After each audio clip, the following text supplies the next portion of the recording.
and welcome to Ignite with Mwangala, with me, Mwangala Chakalashi Santos. Now remember, the aim of this show is to bring you real people with real stories meant to leave a lasting and positive impact on your lives. My mask is right here with me. I decided not to wear it so that you can see my face. Now, joining me on the set today is Miss Chilufya Kapwepwe, who is a daughter of the late Mr. Simon Mwansa Kapwepwe, who was Zambia's first vice president. She is a democracy and development advocate. She's a legislator and a diplomat. She has also served in various executive positions. She's here with us. Welcome to Ignite with Mwangala. Thank you for having me. Okay. This is so exciting for me because I used to read about Mr. Simon Mwansa Kapwepwe in books when I was very young, I think in history. Whenever we talked about Zambia's independence, obviously his name would come up and many others. But you are his daughter. So who is Chilufya Kapwepwe? Chilufya Kapwepwe is the third born daughter of Simon Mwansa Kapwepwe. He had 8 children, 4 boys and 4 girls. There are now 4 girls and 2 boys. I think there are 6 of us. We've lost 2 brothers. But he's a man who groomed us to be what we are today, because he was a very strict father, and you had to toe the line. And as daughters, with us, he was even more strict than with the boys. So that is the kind of father that will grow, but a person that influenced your whole life.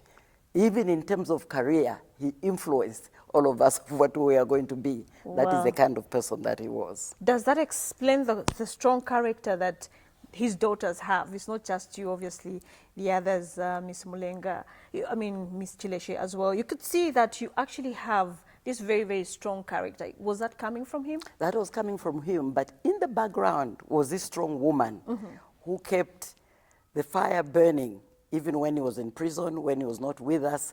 She was a strong character as well, but in a very quiet and subtle manner, and also influenced him in the decisions. So he had a lot of respect for women, because he felt that when you had a good woman, you couldn't go wrong. So I think the influence is both from my mother and my father, but more specifically my father, especially politically. I think that he really influenced all of us. I love that. Now, I'm sure you were born at a time when Zambia was going through the struggle of independence, or were you born at that time? I'm an old woman. I just celebrated my 70th birthday last Saturday. So you can imagine. My story starts from Chilenje. I can say 1958, when I was 7 years old. And when I saw the freedom fighters coming through our home, Dano Munkombwe, Nalumino Mundia, Sipalo, Nadilungwe, Chona Mainza, those were everyday people that came through our home, and seeing my mother continuously cooking for those freedom fighters. We didn't know about tribal. We knew them as nationalists, as people who were who had a vision, who wanted to liberate Zambia. So that's how we knew those freedom fighters who came through home. And I was influenced by that. I saw their unity. People like Julia Chikamoneka, not educated, but a woman who had influence on the men, a woman who was an organizer. We saw the youth, people like Alexander Chikwanda, Arabi, the former president, VJ. Those were youth when we were young. Those were the youth. And they had organizational skills. It was not about violence. They organized the party. They made sure where the leaders were going to go, they were there and had organized. So that is the team that I sort of looked at as a growing up child. And then when you also went through the periods of literal poverty, because my father never had a salary those days. I remember from ANC office, there would be a wheelbarrow coming with this man bringing a bag of maize meal, a carpenter, a cooking oil, and cabbage and salt. And I remember those things very distinctly. that is what they brought as a provision for us, because my father was not getting a salary. I think the first time I wore shoes, I must have been 7 years old, and it was passed on from a cousin who gave me those shoes. And my father kept saying, don't worry, you are going to have so much when we get independence. And we kept saying, when is this independence coming? And what is it anyway? What used to pain us was Christmas, because everybody would be eating rice, bread, tea. That is what was happening then when there was Christmas. They had new clothes. We couldn't afford a cup of tea. We didn't have new clothes as children of freedom fighters. And my father kept saying, don't worry, all this will come. Just wait, let's get independence. All this will come. So that is the kind of background that, you know, you grow up, and it impacts on your life when you have that kind of influence. Wow. I'm just thinking, I'm just imagining I'm a 7-year-old girl, and here I am looking at my father, who's always in the papers, in the newspapers. What kind of a life did you live then? What kind of lessons were you drawing from your father during that struggle for independence? The strength that he had and the vision that he believed in, to an extent where even my mother was more or less like singing his song, his vision, you know, that we are going to get there. And this is the life we're leading now, but we need to look at this country and see which direction we want to go. We need the white man to leave this country for us to govern ourselves, because we are slaves. And he always used to say, when you've been a slave for too long, you know, you don't feel you're a slave anymore. And he says, we don't want to continue and start feeling that in the end and accept this status quo. So that influence of somebody who is so persistent, somebody who has got a vision, somebody who is so strong that he did not fear. I would like to give you the story of the day he was arrested. My mother had gone to Chinsali with Chilesha and Mulenga's babies, and I had remained with the Dr. Kapwepwe, my older sister. We are the three of us in the house. And the policemen, white policemen, I feared white men for a long time after that, came, banged on the doors, and we had Land Rovers, you know, on about 4 of them, all shining onto the house. And that was a little house in Chilenje, number 177, I'll never forget that. And they were begging and said, open the door now. And he was taking his time. He said, I will open the door when I'm ready, when I'm dressed. And I was crying, shaking, because I was saying they are going to kill him, you know. And he took his time. He dressed up, he talked to us, and they were kept, open the door. You know, I eventually went and opened. And my father had a big voice when he was angry, and he told of those white men, you know. And he says, I'm not a criminal. This is about my country. What I'm doing is not wrong. And he told us, don't worry, I'll be back. This is nothing. It's just a phase in our lives. It will pass. And he was taken to Mongo and jailed. And, you know. And how old were you then? 59, I was 8. Fortunately for us, next to our house was the brother to my mother. So he immediately came in and told us, don't worry, until mom comes back, I'll look after you. Don't worry. So just the 2 of us and my older sister. Now, I know your father fought for the freedom of this country. Do you think Zambia is free? No. This is not what he would have wanted Zambia to be.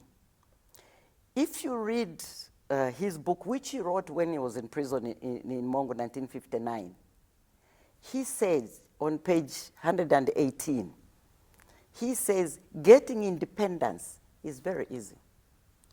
Being able to maintain that independence, being able to make every Zambian feel that they are independent is very difficult. Because if you make a mistake of taking over a government and also taking their methods, their ways, their values in order to govern, you've gone wrong. Because those people oppressed you. Those people were so cruel to you. Those people did not want you to get power from them. So if you take all those values and start governing your people with those values, you go wrong. Even your culture, because even in terms of culture, what have we done? Even in terms of language, we are using the white man's language and trying to pass on values to our children in a foreign language. You can't. You have to pass on your values in your own language, because then it will make sense. There are certain songs that we sing, even when you are doing initiation for the girls. You cannot try to explain to a girl in a foreign language. So he talked about independence and the work that has to be done in order for you to see that you're independent. Secondly, Zambians, when you are trying to rule a country, as long as you make every Zambian feel is part of that development, is part of that program, is part of that vision, you will not have a problem. But the minute one group of people in a country start feeling they are not part of that independence, you have lost it. Because in terms of development, those ones now will be fighting you. Those ones will not be part of that development. And surely God created Zambia for every Zambian. All of us actually just came. It's the Tongas whom we found here. All of us just came. But God brought us here together for a purpose. So he felt that the work will start when you are independent. And when you are independent, there has to be democracy. You see, the whites did not bring democracy to us. We were democratic before. We had chiefs who had advisors, and advisors with wisdom, because those advisors were able to tell the chief, we hear you, you are going wrong. Here people will not be happy with you. And do you know there are instances where a chief was poisoned because they had to get rid of him because they were not happy. You know, they had to find somebody who would listen to the people. So he felt that it was important that let every Zambian, no matter which part of the country they come from, which region, let them feel they are part of that independence. Then it means we are independent as a country. So the next question now will be, are we all feeling we are part of Zambia? Or do you need to be a member of a political party for you to feel you are Zambian? Or do you need to become from a certain tribe to feel you are Zambian? No. Every Zambian should be feeling this country belongs to me. Then you are going to have patriotism. Then we are going to have nationalist leaders like the ones we had with our forefathers. So because those guys were nationalists. Do you think that we have people that feel they are more Zambian than the others? Yes, definitely. When you hear the comments, and this is where leaders should be taken to task. Why, as leaders, should you make funny comments either about the other tribes, you know, the region where they come from, or the political party they belong to, because you feel you are in the correct party? There's no correct party. It's differences of opinion. And when you say you want democracy, democracy means each Zambian has a right to belong to any church. They can belong to any political party. They can even refuse to belong to any political party and still be Zambian. And that's their right, that's their opinion. That is their right. That is their right. So we have reached a stage where when you hear comments from leaders, they are not even supposed to be called leaders. To me, if you are not a nationalist, if you are not patriotic, you have no right to be in the arena, political arena, and mislead people and divide people. Because that is what some people are doing when you make others feel they are not part of this country. Wow. Do you have any aspirations of becoming a political person, an MP of some sort? Any political ambitions for you? I hated politics because of what politics did to my father. Because he decided to form a political party, he was almost killed by a mob. Let's talk about that life. I mean, I was reading, when I was preparing for this interview, I read where, you know, he was actually arrested. I think he's been arrested twice. They were friends with our former president. At some point, they disagreed. He formed a party, UPP. And what happened? Take us through that life.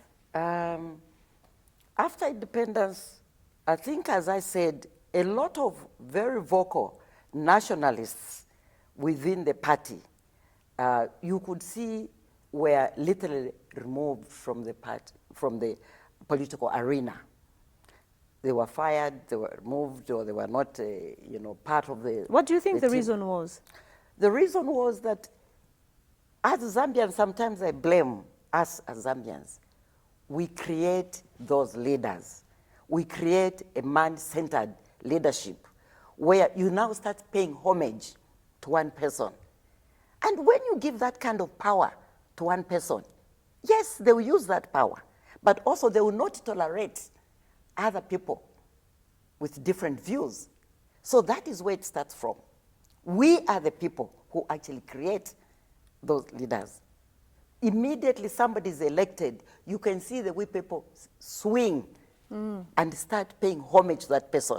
Because one, we want jobs, we want our children to be given, we want favors, we want positions. So immediately you're all queuing up and paying homage to the person.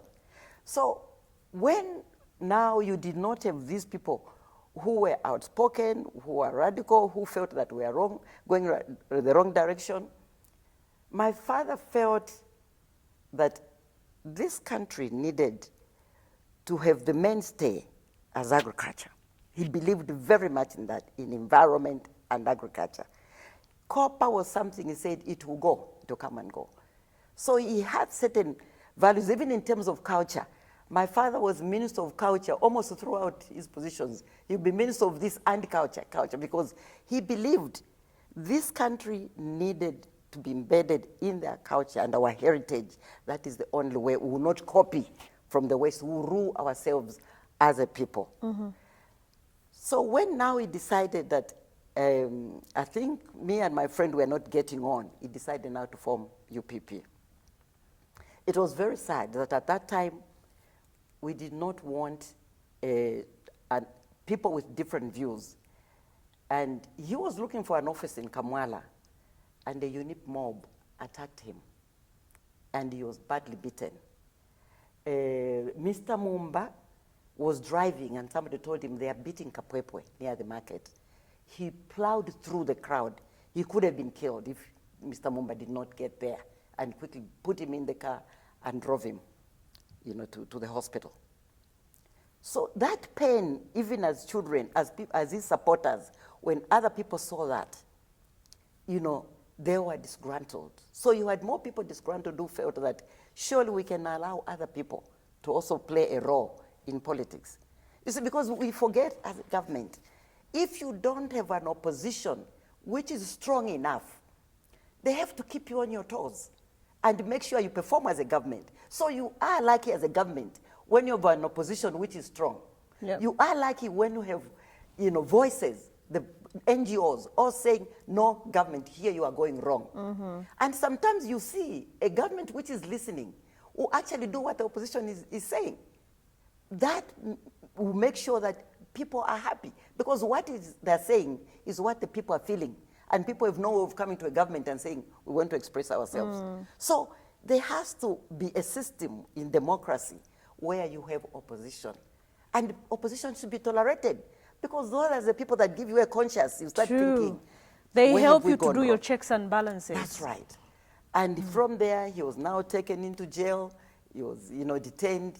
And unfortunately, things happened. So that in terms of the relationship, unfortunately, it was now a wedge. And to me, I feel that it was more the people who were influencing them, because other people were telling Mwansa Kapwepwe wants to take over from you. He's too ambitious. In politics, I've always said, there's nothing wrong with a person being ambitious. This country belongs to all of us. There's nothing wrong with me aspiring to be president of Zambia. It is my country. Yeah, and that's your right. That is my right. So we take a short break. When we come back, we're going to answer the question, do you think your father was ambitious? Okay. And I asked whether you have any aspirations of becoming a politician. So we take a short break. When we come back, we continue having that chat. Thank you. We are talking to Ms. Chilufya Kapwepwe. When we come back on the other side, we continue chatting with her.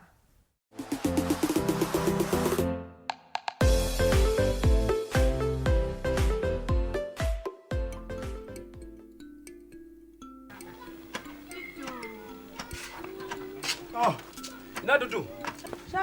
Ndabola tunywe tukanga dawa ababalombe. Usimbi wangu bevo.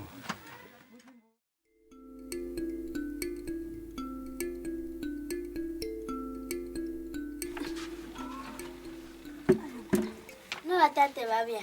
Tawa kama mukoko kabenzi nina. Kutakunwa kamba toka kwa kasika coronavirus. Ndawambira ndakwambira masiku tako ni wati mvida. Mbawashupa marashupa waso.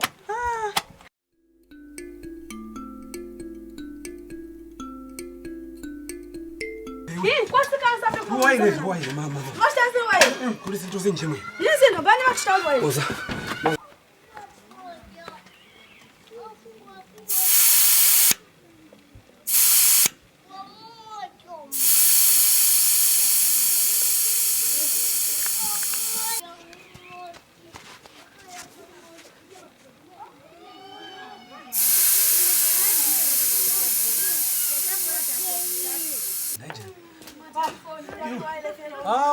Ndari yowe.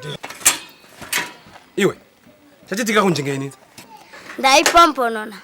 Mutu wako olabereka kabotio. Wapomponera zinjinge. Kwakasika ulwazi. Obulwazi tabuyanze kwendenda.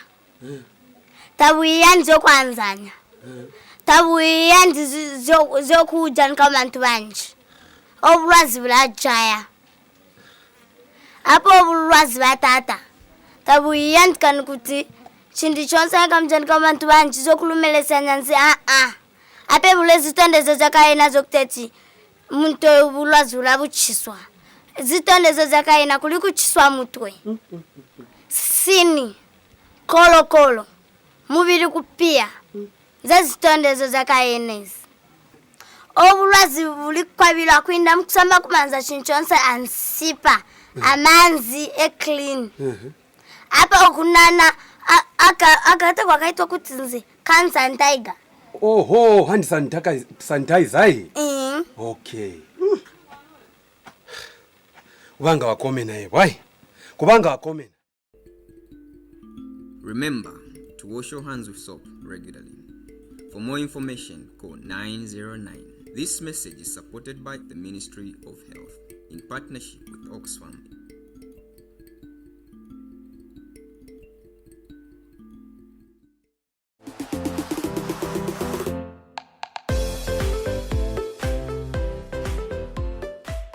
Welcome back. If you're joining us now, I am talking to Miss Chilufya Kapwepwe, who's just taking us back in the days, what it was like growing up with Mr. Simon Mwansa Kapwepwe.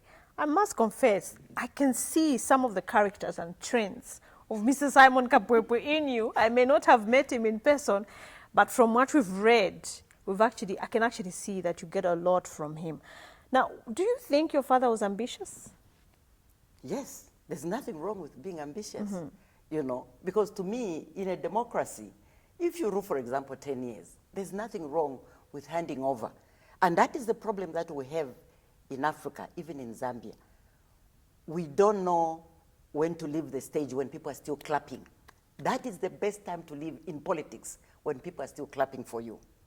Hand over to them, but groom the next group that is coming. And that is why leadership now, there's a vacuum in Zambia, because we should have had those people like the youth I'm talking about. There are many more than the ones I've mentioned. Those should have been groomed. Those were nationalists. Those should have continued. And even he himself, if he had ruled, he would have had these 10 years as well. And then you say, fine, can somebody else continue? Maybe people like Chilufya would have come much later, you know, but we would have had that leadership. Because you are seeing it in countries even like Botswana, where you have, you know, the vice president, you even know that the vice president will be the next president. So there's nothing wrong with even your vice president being ambitious, you know, to say, I would like to take over from you, because maybe you can see where you are going wrong. So you've done your part. Let him see what also he can do, you know. So really, to me, I've nothing wrong with when people tell me that your father was ambitious. I said, it's a normal thing. If you are not ambitious, then you are dead. What are you doing on earth? Are you as ambitious as he was? Because I asked you a question, do you have any political aspirations? I was in politics. I was MP for Lunte, 1991. I had not joined politics then. I hated politics because of what done to my father. But 1991, I saw an opportunity and I campaigned. And I remember going with late President Mwanawasa, doing Southern Province. And the people who had been in ANC now coming to join MMD, they had not joined UNIP, but they came in MMD. So even Zambians, when you talk about tribalism, the way everybody voted for Chilufya, it was a unit of purpose. People now had decided we needed change. And they voted. But also what they were expecting is that they should be treated as Zambians. They should also continue participating in the politics. There should be no tribalism. And that is what they were expecting. And once you lose that, and to me, we lost an opportunity in 1991 because internationally, people were looking at Zambia as a new democracy. We are going to be a shining example. Secondly, people were looking now for development. What is it that we needed to do as a country in order to develop Zambia? I was on the platform telling people that we are going to be the breadbasket of the SADC region. I remember saying that on the platform in Southern Province when I was with Mwansa. And I genuinely believed in that dream. I was telling people in Lonte that I'll be bringing fertilizer by July so that you know, you plan, you know what you are going to do. Do you know what the people of Lonte said to me? I went in November.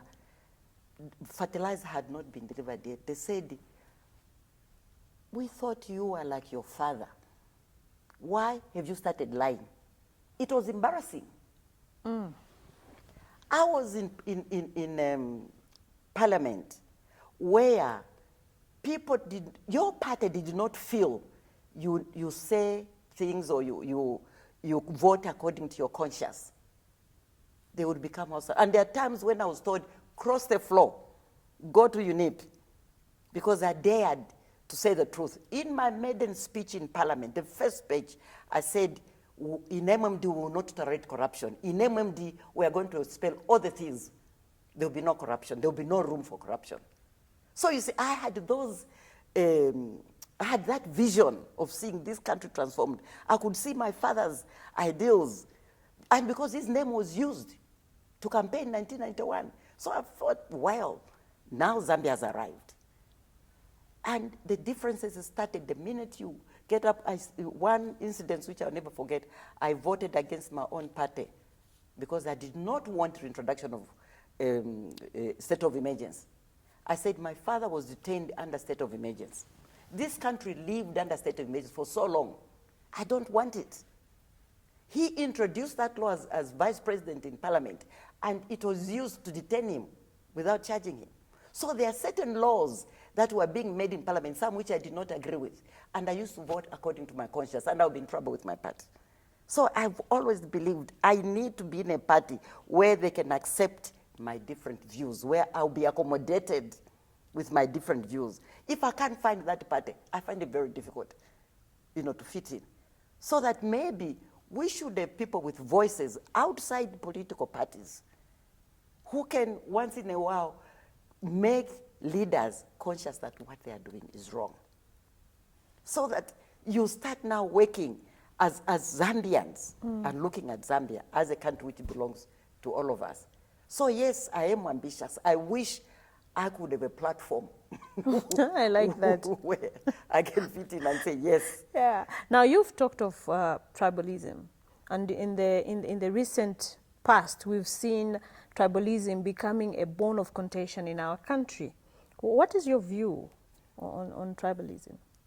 You see, the issue of tribalism only flares up when we have elections, when we want power, when we want to stand for elections. I live in a village, and I have Wonyambe, the Mwembas, living in Chinsali. And the Senior Chifu Nkula gives land to anybody who wants to bring development to Chinsali. And he has said it. He calls himself Usala Lava Nabonke. So he accepts any child to come and breastfeed. That is the way he calls it. So that we, as the grassroots, there's no tribalism. We live in those compounds next to Banyana Masiriso. We live next to each other. And there's no tribalism. But when the politicians are looking for power, that is when they start talking to us about you have to vote for me because I come from an area. I want a president who says I'm a Zambian. I don't want a president who tells me I come from this region, so because you are also Bemba, you must vote for me because I'm Bemba. When I resigned from MMD, I was told this is a Bemba party. Why are you resigning? So I said I'm resigning because I cannot be accepted. My views cannot not be accepted in this party. That is why I'm leaving. It's when a government is going wrong, it has nothing to do with your tribe. It has something to do with development of your country. So that should not worry you where the person comes from. Let's look at leadership. Where does that person come from? When these leaders come to you talking about tribalism, if they brought money, take it. It's your money. It is due to you. Because in terms of development, you should have had money in the first place. Secondly, don't vote for them because they are dividing you as a people. Thirdly, the person is empty. If he has no issues to discuss with you of development and can only talk about tribalism, can only ask you to vote for him because you belong to the same tribe, then the person is empty. He's not a leader. Look for nationalists. Zambians, when you elect leaders, for us to move forward as a country, we need nationalists as leaders. This tribalism has to end. Tribalism only brings violence into a country. You look at a place like Rwanda, what did they go through? And that is the direction we are going. That is the direction we're going. Because the next thing, you move to violence. Violence because the leaders are giving money to the youth to use them to be violent. Now, where have you heard of a leader, a president or a vice president's daughter or son has been hacked to death? No. It's us at grassroots level who are losing our children. So I appeal to mothers, where are you? Talk to those children that you don't have to die for a party. This is just differences of opinion. I belong to this party. It's like belonging to the Catholic Church or UCZ. We don't kill each other because we belong to different churches. We come from the same household, but belonging to different political parties, coming from different churches. And we live together. And what unites Zambians is much more than politics. Politics come and go.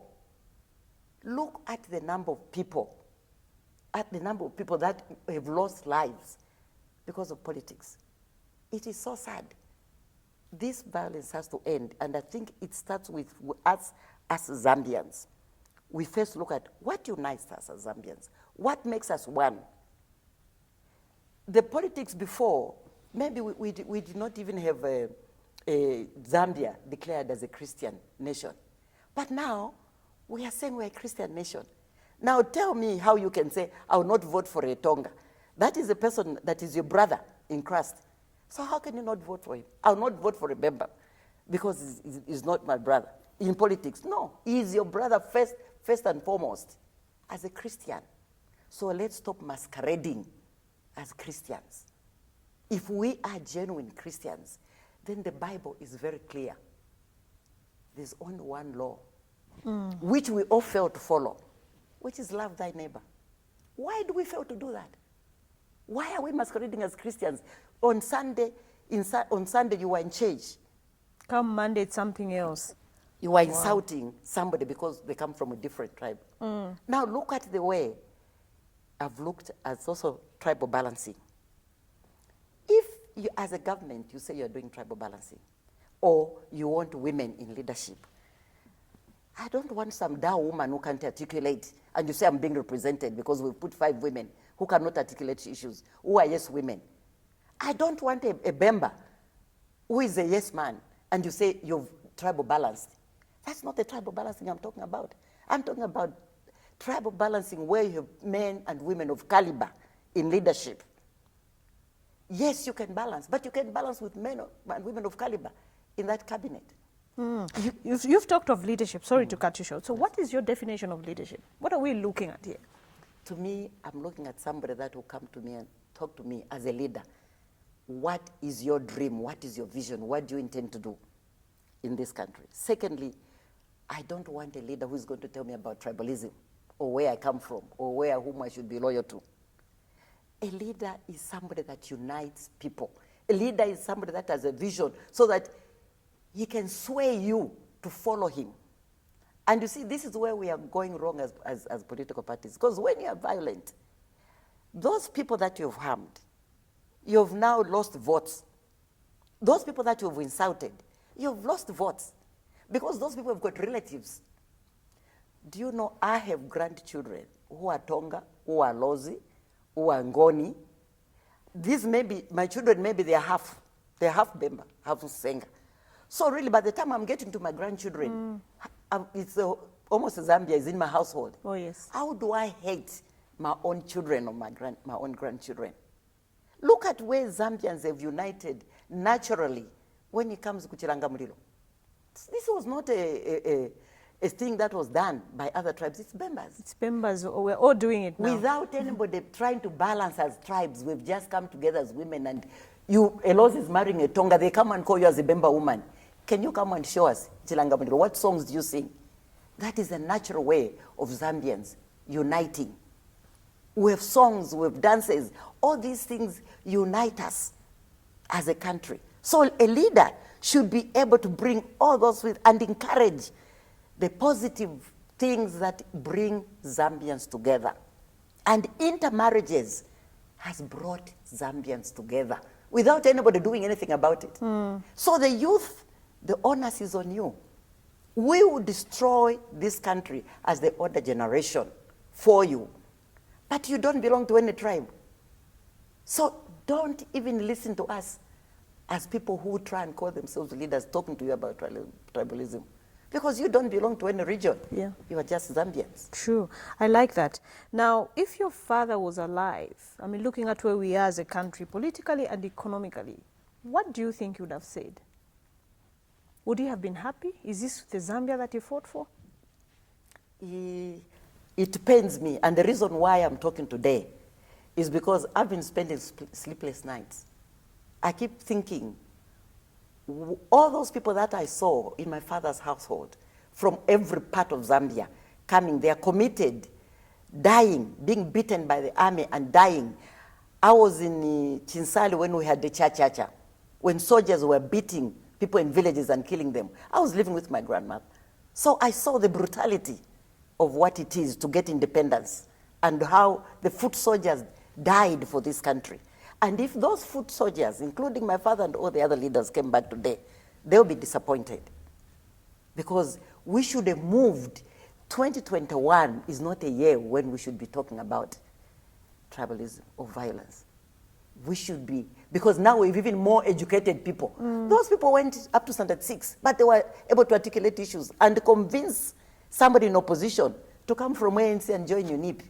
But we think violence is a way of getting people to join you. They will resent you, they hate you, and you remove votes from yourself. So really, those people that fought for this country today would have been so unhappy that we are voting according to which region you come from, which leader you should follow, whom you should vote for. To me, they would have been very unhappy. Because really, once we unite, all this animosity, all this violence will not be there. And what makes me sad are the churches. The silence from the churches does not make anybody happy. You are the custodians of peace. You are the custodians of our heritage. You are the custodians who should never be partisan. As a priest, as a pastor, as a reverend, you have different people from different political parties in your church. So you are bringing conflict when now you start showing your colors that I'm PF. No, don't show your colors. You have a congregation. Your job is to bring peace to this country. If things are going wrong, even in the Bible, those prophets were able to go to a king and advise him. You are going wrong. That is your job. When we had elections during the former president, Band Arabi, there were churches which came out very strongly to support MMD. So, PF1. Now, what did you do with your congregation? Exactly, where does that leave you? Where does that leave you? Let's not have that kind of behavior from the churches. Because the Bible is very clear. And when you call this a Christian country, you have a basis. You are very happy that even Zambia is now Christian. It will be easier for you to get your congregation to say the hatred has to go. You tell them, don't be bribed. Listen to the message of those people who are calling themselves leaders. And with that message, you refuse if you feel that person. If he's an MP, he's been away for the past 5 years, why is he coming with money today? Why are you listening to him? Tell him, but where have you been? If somebody is coming with a lot of money, is he going to feed you for the next 5 years? Or is it up to August? I even advise those who are getting money, put it in your fixed deposit account. Because after September, you are not going to have the allowance that is being dished out. Put it in a fixed deposit. I like that. So what kind of a leader would you describe yourself? To me, I would want, first and foremost, that I have a united Zambia. To me, that is my dream. And I look at the mixed children in my household, grandchildren from the different parts of Zambia, and it makes me happy that I belong to every part of Zambia. To me, a person who looks at themselves as coming from Northern Province or Eastern Province, you cannot see beyond your nose. If you can see beyond your nose, then you know that you are a Zambian. You are not a Tonga. You are not a Bemba. But a Zambian, that A unifies Zambian. all of us. Secondly, I would want a country where we start protecting this country from foreign investors who are calling themselves foreign investors. Well, I want you to hold that thought, because when we come back, we continue talking about that. We take a short break. When we come back, we continue talking about what kind of a leader Ms. Chilufya Kapwepwe would like to be. Don't go away.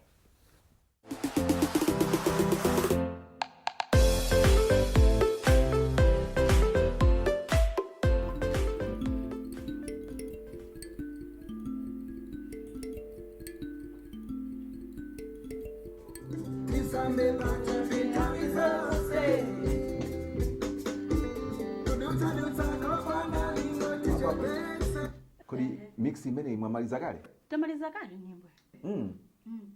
Lega ndingomva pati jaina kwa? Indi. Maimba.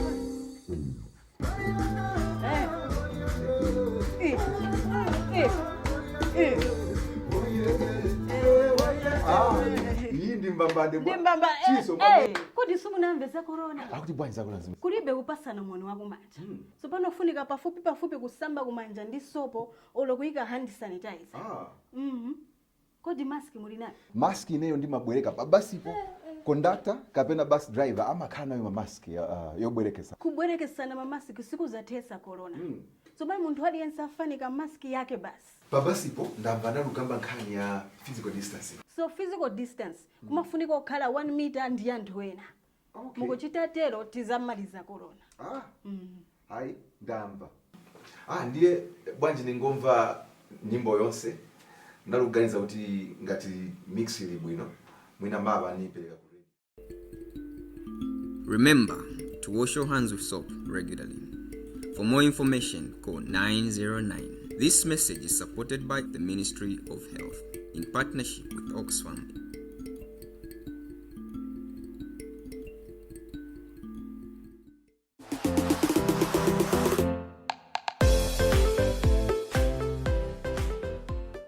Welcome back. If you're joining us now, we're still chatting with Ms. Chilufya Kapwepwe, who is just telling us what kind of a leader she would describe herself.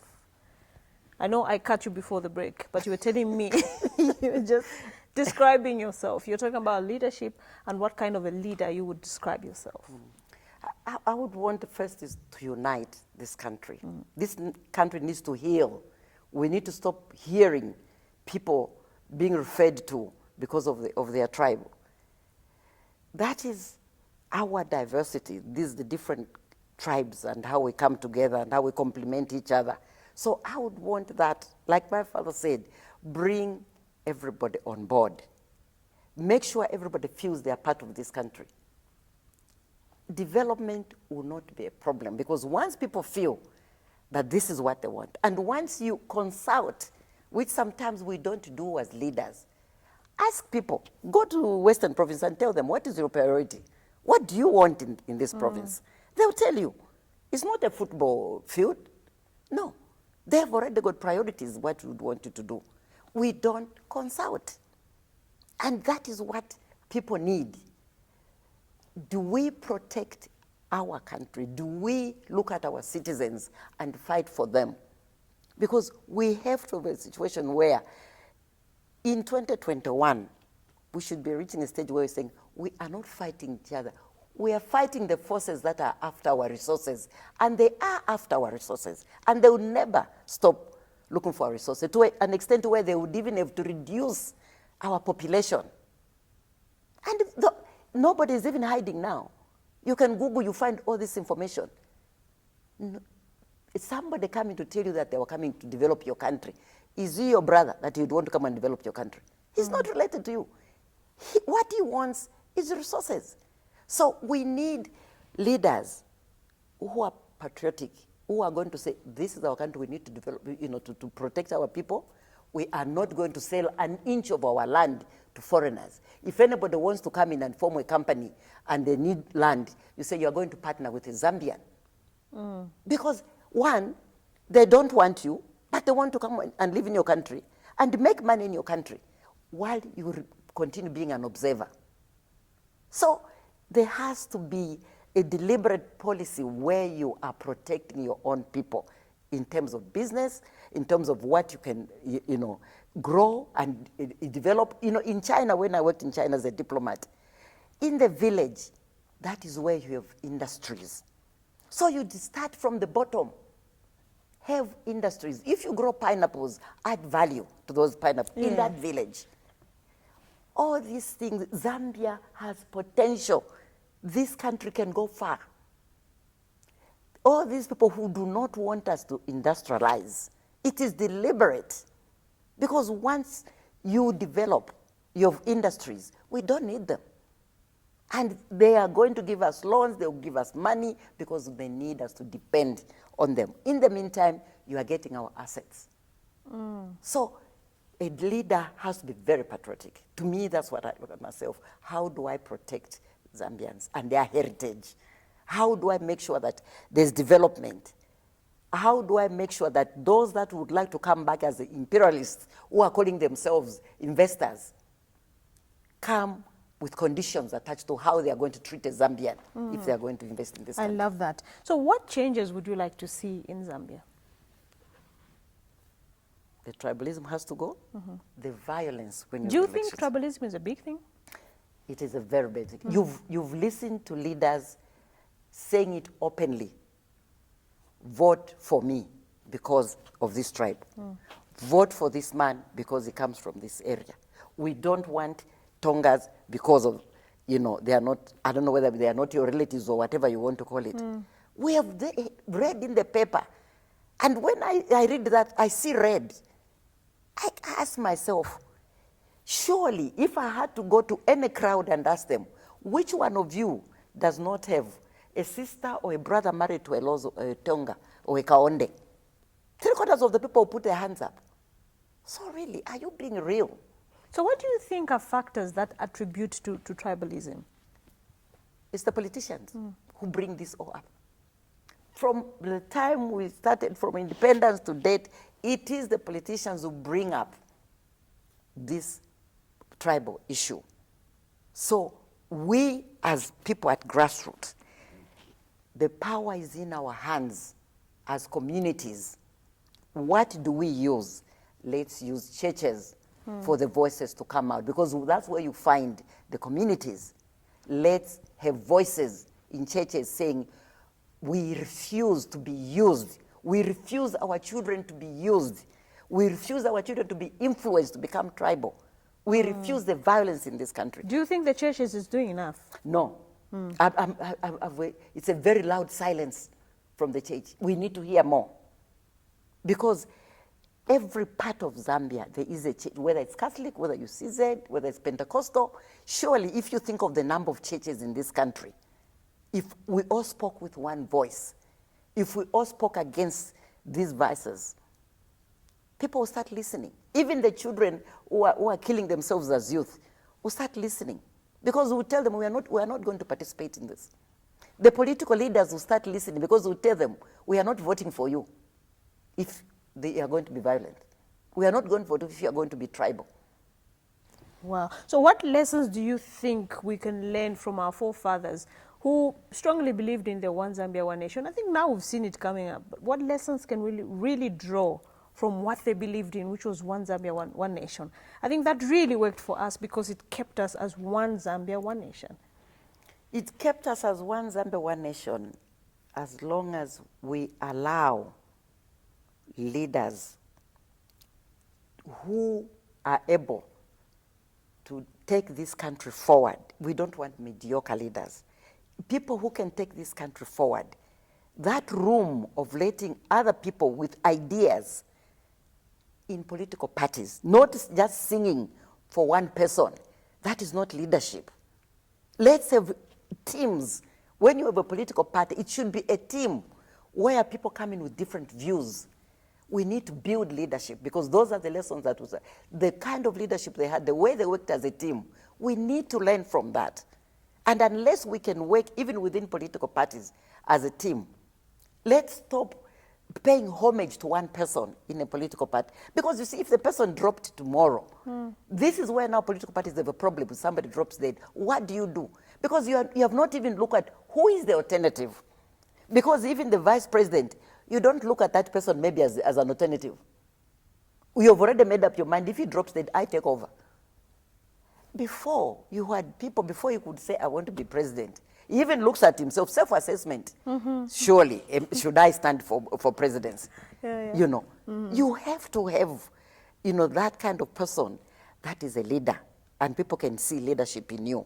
And that is why some political parties don't go anywhere, because people can't identify themselves even with the ideas that the person comes. Some people, you've never seen the manifesto, you don't even know what they're talking about, what they stand for.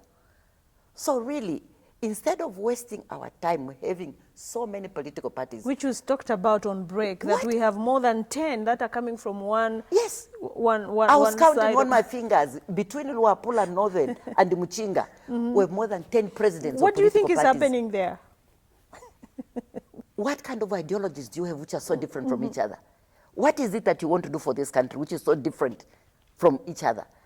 Why can't we unite and be Zambians and say, this is what we want to do? You don't need 30 political parties in this small country. We are wasting time. Our enemies are not our fellow Zambians. The enemies are the Western countries who are after your resources. Those are the people you should be fighting in 2021. Economically, what is it that you can do as a country to protect yourselves from people who are saying it openly? We need to kill off some of the people in Africa in order for us to have those resources. And anyway, they will never develop those countries, so we might as well get rid of them. And you are listening. In the meantime, you are saying, I can't talk to a Kaonde. It's not a Kaonde who is your enemy. Your enemy is out there. So let's look at leadership, and all these political parties were forming. Some were even forming before August. We are forming another political party. To do what? To make a difference to this country? No. There's already enough political parties for us to go forward and look at the development of that is our priority.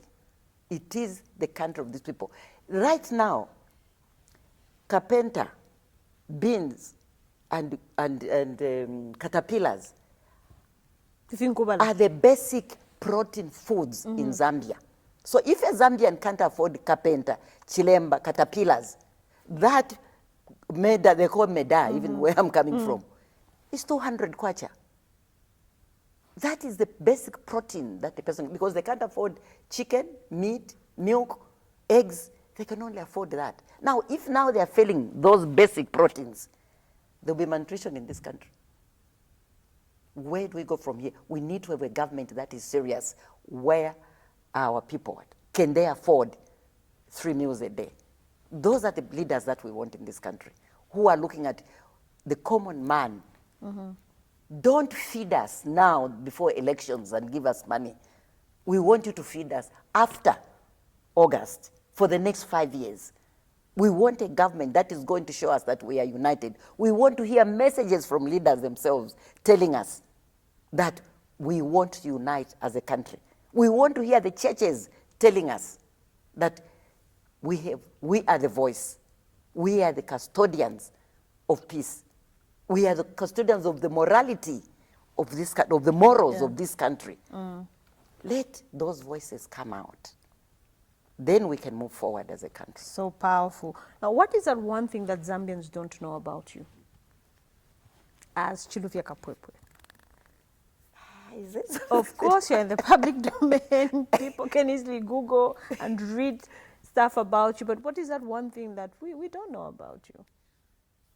Maybe the only thing that you don't know about me is that I have a very powerful name, Nampundu. To me, it is a name nobody can take away from me. I don't believe in these titles of honorable, excellence, no. I take pride in family. I love my family. When I say my children, I'm talking about my sisters and brothers' children. Then I'm talking about their grandchildren, the various tribes I'm talking about. I love family. I love land. Because when my father said, when I die, I'll leave you 2 things. He said 3. I'll leave you a base, you build a house. I'll leave you land, we are on 250 hectares of land, and I'll leave you education. 3 things in life. Have you done that for your kids? Yes, yes. I think I've put them through education. Good education. I've put them through education. The land is available. Right now, I'm doing fish farming. I've 8 fish ponds. I'm doing fish farming. I'm also doing agriculture. I do cassava, a lot of cassava. So to me, whatever you do in life, you go back to the land. And that's what my father did. When he was out of politics, he went back to the land. He was able to supply KK Secondary School, Chinsali girls, Isoka, with vegetables. 5 a.m. we'd be out of that house onto the farm. And he was able to feed your schools. Great. Now, if you were on your deathbed and God gave you a second chance to live, what would you do differently? I think I would go into politics. I would tell him this time. I thought you're in politics. No, I'm outside the arena. I would really maybe do it differently. Maybe I was too impatient in MMD. I got so frustrated that things were not being done the way I thought we should, which direction we should go. I think if I had to do it differently, I would want to go back to politics and say, can we have a clear playing field? Is there any way we can come together as politicians and protect this country? Because to me, it's about protecting this country and moving it forward. I would really want to do that. That's so powerful. Now, we have a few months to August 12th. I mean, that's a big day. All of us are looking forward to that day. What message do you have for the people watching us now and, of course, our political leaders? To our political leaders, the women, let me address the issue of women. We have very few women. Even those that are trying to stand are being muzzled by the men. And I've been in a situation in politics where you want to be adopted, and the men are aggressive, so that you end up by very few women sometimes being adopted. We need to deliberately, as political parties, deliberately say we are going to adopt 30 women, or we are going to adopt 30% as women. We are going to have so many youth. We are going to have the physically disabled. A political party can do that. You don't need laws anywhere as a central committee in the party. You can decide, because they decide where you're going to stand, who is not going to stand. The political party has that power. So I'm begging political parties to look at how do we get women. We are failing to get into politics because the children that are violent and insulting us are younger than my twins, for example, who are in their 40s. So how do you have this child who's 25 years insulting you as a mother? I've listened to the insults to people like the VP. She's a mother, but you have these children insulting her. Politics is not about insulting, it's using your brains and being able to sway other people to your side of thinking. So political parties, to move forward, let's adopt these 3 groups and be very specific and say, this is the number that we want as a political party. We want these women to be adopted. And create even, look at Rwanda and Madagascar. They said we were 50% women, and they've done it. The president, any president who wins, has got 8 people that he can nominate to parliament. You have 6, you can even put in 6 women of caliber. I'm not talking about women. Just women, just because women. she's a we woman. Want women of caliber that they can be put in that cabinet. It will make a difference. Even the people that are going to be adopted, do we look at those people as leaders when you adopt them, when you interview them? Is it because they brought so much money to the party that the person qualifies to stand? So when we are going towards these elections, the onus is on these political parties. If they are going to give us men of caliber, even this violence is not going to be there, because we will be singing the same song with these same leaders, as communities, as churches, as chiefs. We'll be singing the same song, no violence, no tribalism. So these are the leaders we are looking for. That's so powerful. Thank you so much for coming to Ignite with Mwangala. I see where you get your strength from. I mean, your father was unapologetically ambitious, and I think that's where you're getting it from. So there you have it. I was talking to a very powerful woman. She calls herself Banampundu, who was just sharing with us her experience, what it was like growing up with her father, who happens to be Mr. Simon Mwansa Kapwepwe.